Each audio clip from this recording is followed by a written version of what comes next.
Here at the Masternodes, we are not making any claims as to income you may earn. Before entering any agreement, please use caution and seek the advice of a professional advisor, such as attorney or financial advisor.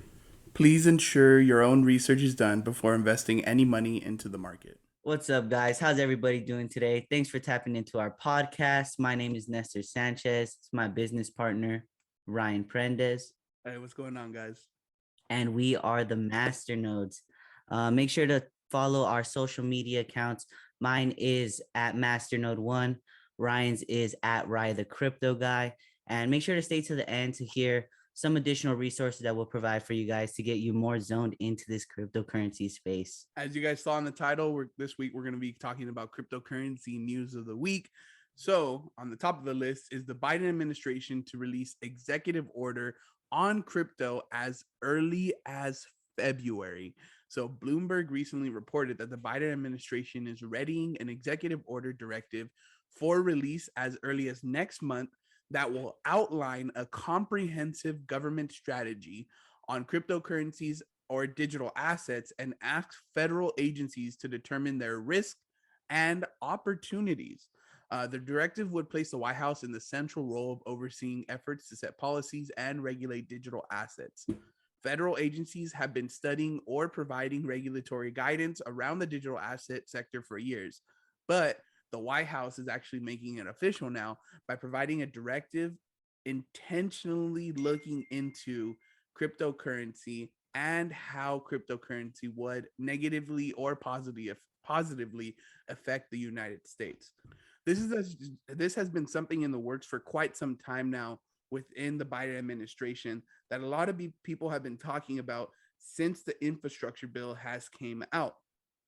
Because of the infrastructure bill, a lot of people feared that the government would oppose or all out ban cryptocurrency within the United States.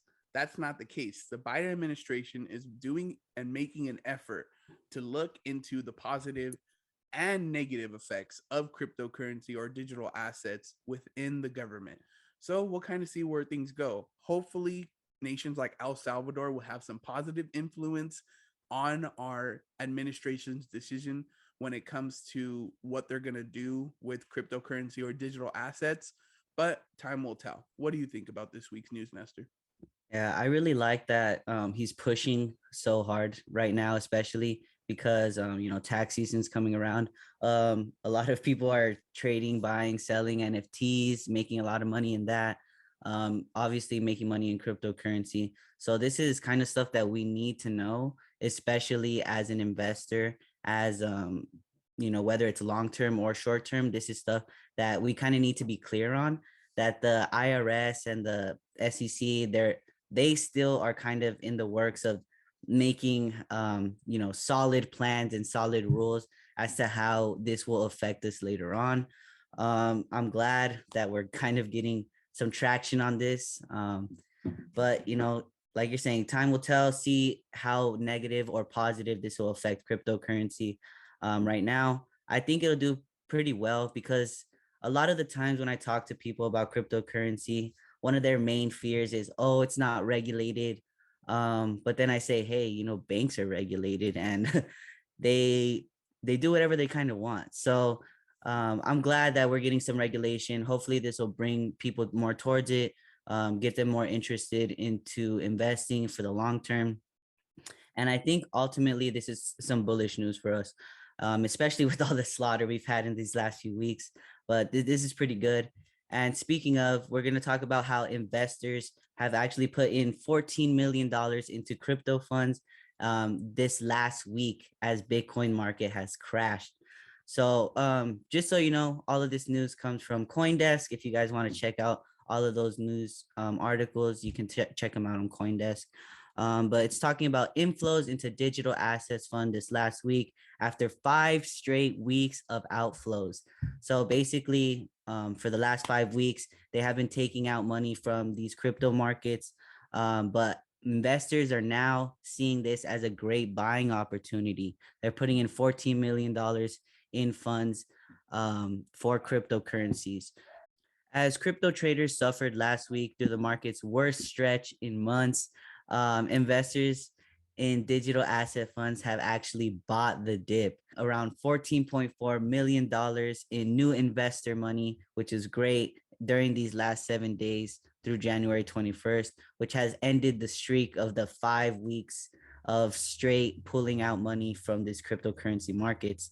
So they're saying that investors at current price levels are seeing this as a great buying opportunity, as we all should. Remember, the whole point of investing into assets is buying them low and selling them high, right? So once you get to retirement age, you're going to be wanting to sell these assets to pay for your lifestyle and obviously keep you afloat.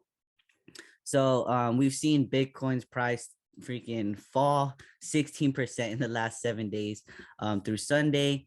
And this has been basically the worst weekly performance since May 2021, which was pretty bad. That was because of, a lot of fear in the markets.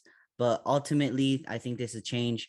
So a lot of assets have been suffering from these crashes, these fear in the market. But ultimately, this is not the end. We're simply a little bump in the road right now.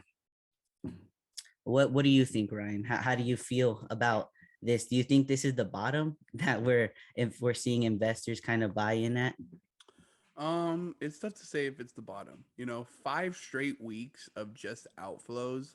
I mean, it was just for these funds, but we saw 5 straight weeks of outflows in the market in general, Mhm. and it wasn't a pretty sign, to say the least. There was some resistance every time it would dip. You would see some resistance of people trying to push back up on the market, but it just kept dipping, and so I feel that like a lot of people's concerns right now are where is this market heading to?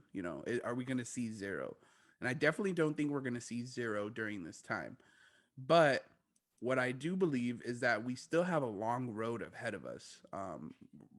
We knew that this was coming. At the end of quarter 4, we always see a dip in the beginning of quarter 1. It's just people taking profits, and it's just a continuous cycle. Quarter 1 is really slow.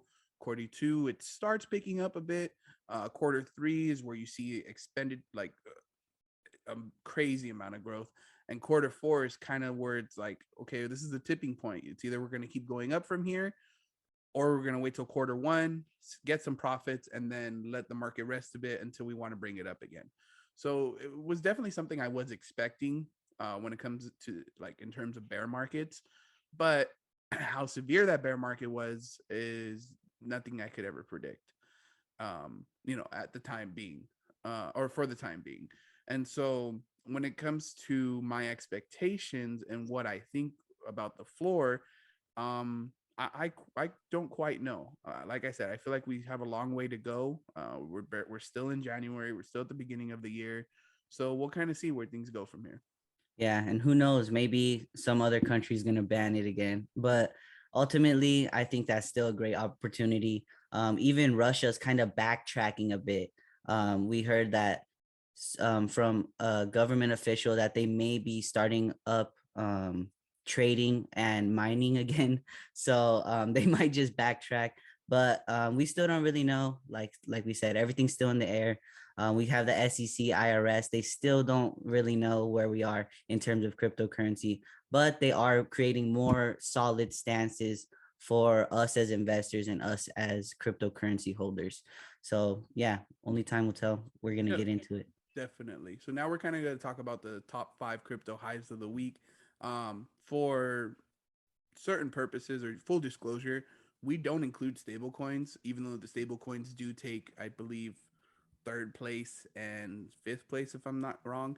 But we don't include them in this top 5. It's usually just like the top 5 trending coins. So Bitcoin we saw at 37,200, Ethereum at 2,500, BNB at 372, 88 at $1.09, and Solana at $94. So still a still a dip in the market this past week, and not gonna lie, it did hurt waking up some mornings and seeing, then 15-20% drops in a day. Oh, those are tough. But it's something that we're definitely gonna get through. And so you just gotta keep, that persistency. It's Yeah. it's kind of hard to buy in when a market is crashing, or when we're in a bear market. But something you guys got to keep in mind is, we're not worried about what's happening in the next couple weeks or the next couple months. We're worried about what's happening in the next 5 to 10 years. This is something I'm always going to say, because you always have to keep that long term goal in mind. Me, Hmm. I'm only 1.5 years into my long term goal, and I still got a long way to go. I'm still investing, and it's always good to have a long term investment account and a short term investment account, because sometimes you need to be liquid, but you don't want to touch that long term money. So you use the short term investing to be liquid, or to have liquid at any time in case you need the cash right away. Hmm. Yeah, and like you're saying, kind of keeping that long term mindset is great because you could check and see what those prices were for last year, and most likely they're going to be in profit from that year of just holding. So this is great to see. And yeah, we're still in the beginning of all this growth. And that kind of wraps up today's podcast. Thank you guys for joining. As always, remember to follow and subscribe to our social media accounts on Instagram, Facebook, LinkedIn, TikTok, Twitter, all of them at the Masternodes. We have our visual podcast experience can be found on YouTube, and our audio podcast experience can be found on Spotify, Apple Podcast, Stitcher, Google Podcast, and all your other favorite podcast sources. As well, visit our website, www.themasternodes.com. Subscribe to that email list to receive the latest and greatest cryptocurrency information. Also, we have a Discord. This is where we're going to have all of us speaking to you guys directly. If you guys want to ask us any questions, we have a group of money makers specifically to grow our community. We have NFT people, we have people who talk about yield farming, staking, and obviously about cryptocurrency. We're going to be dropping a lot of cool things on there if you guys want to join. It's going to be a lot more exclusive, and we're going to have to start charging you guys for this stuff because it's some great information, but as of now, y'all can get in for free. So check it out. If you guys want to, you can DM us, comment down below. We'll send you that link so you guys can join and be a part of this great growing community. And that kind of wraps up today's news podcast. Thank y'all for tapping in with us. Much appreciated as always, and bless